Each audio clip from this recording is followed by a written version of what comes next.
Fragmentos Trabalhistas 5. Olá! Como todos já sabem, começamos o ano com uma novidade: fragmentos trabalhistas.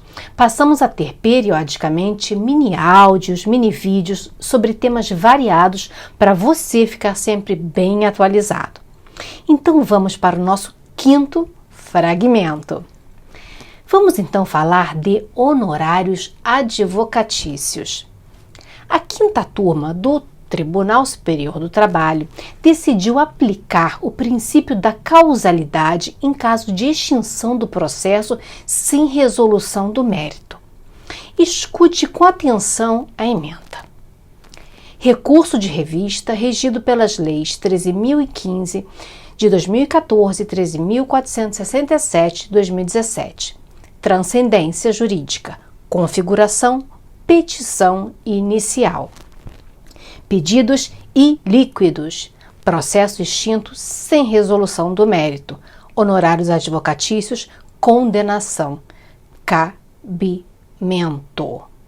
Princípio da causalidade versus princípio da sucumbência mitigada. 1.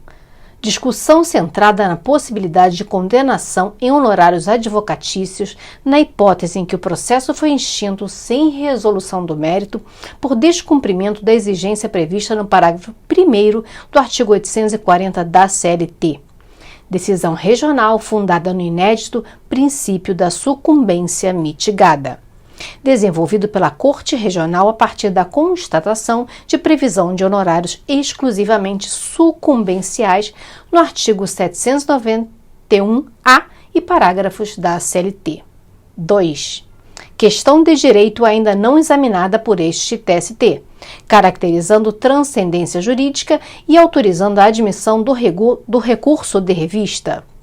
3. No ordenamento jurídico brasileiro, a condenação em honorários advocatícios está fundada na ideia central da causalidade, segundo a qual a parte responsável pela movimentação do Poder Judiciário deve suportar os ônus econômicos decorrentes nas situações em que for sucumbente ou em que o processo for extinto sem resolução do mérito, artigo 85 e parágrafo 6º do CPC. Ou nos casos em que desistir ou renunciar, ou em que for reconhecida pelo réu a procedência do pedido, artigo 90 do CPC. Desse modo, o critério da sucumbência enquanto causa de imposição de honorários representa apenas um dos desdobramentos da noção ampla de causalidade, estando por ela abarcada, ao contrário do que sugere o inédito princípio da sucumbência mitigada. 4.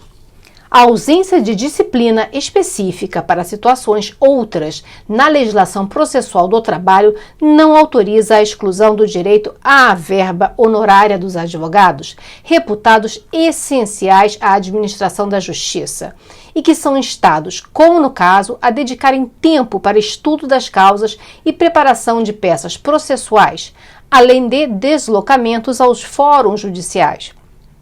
Cenário em que se faz necessário o recurso à disciplina processual comum, por imposição dos artigos 769 da CLT e 15 do CPC. Violação dos artigos 791-A da CLT e 22 da Lei 8.906 de 94 configurada.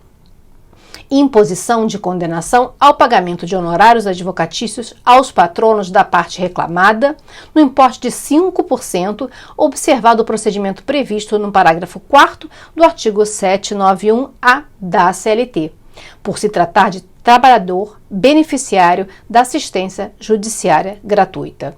Recurso de revista conhecido e provido. Relator ministro Douglas Alencar Rodrigues. Data de publicação 7/1 de 2020. Em resumo, a quinta turma decidiu que é possível sim a condenação em honorários advocatícios na hipótese em que o processo for extinto sem resolução do mérito por não terem sido apresentados pedidos líquidos, mesmo não tendo sucumbido a parte autora, mesmo não tendo a parte autora perdido o processo. O que temos aqui? Temos sucumbência versus causalidade. Vamos compreender um pouco e coordenar melhor esses dois princípios. A doutrina clássica, capitaneada por Chiovenda, tentando estabelecer qual litigante seria responsável pelo custeio dos honorários advocatícios, elaborou o denominado princípio da sucumbência, segundo o qual, para se determinar a responsabilidade da parte pelos honorários, importava apenas o fato objetivo da derrota, independentemente da sua conduta. Contudo, esse enquadramento não era suficiente para resolver todas as situações. Elaborou então a doutrina uma nova ideação, no sentido de que a responsabilidade deveria ir além do mero resultado objetivo da demanda, considerando-se também a conduta das partes. Essa concepção ainda perdura e é exatamente o que denominamos hoje de princípio da causalidade. Princípio este que estabelece encargo ao litigante que tenha tornado necessário o processo, que tenha dado causa ao processo. Cândido Rangel Dinamarco já ensinava que responde pelo curso do processo aquele que haja dado causa a ele, seja por propor demanda inadmissível, seja por propor demanda sem ter razão, seja obrigando quem tem razão a vir a juízo para obter ou manter aquilo que já tinha direito. Assim, a sucumbência, a derrota propriamente, seria um excelente indicador dessa relação de causalidade, mas nada mais do que um indicador. E verificamos, na própria justificativa do projeto de lei da reforma trabalhista, a expressa menção, a adoção a essa teoria da causalidade. Lerei. Além disso, o estabelecimento do sistema de sucumbência coaduna-se com o princípio da boa-fé processual e tira o processo do trabalho da sua ultrapassada posição administrativista, para aproximá-lo dos demais ramos processuais, onde vigora a teoria clássica da causalidade, segundo o qual quem é sucumbente deu causa ao processo indevidamente e deve arcar com os custos de tal conduta.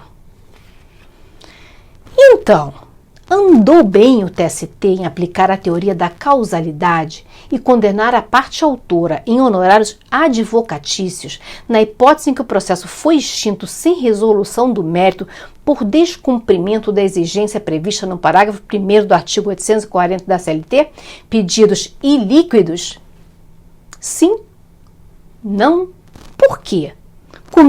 Comente aqui comigo.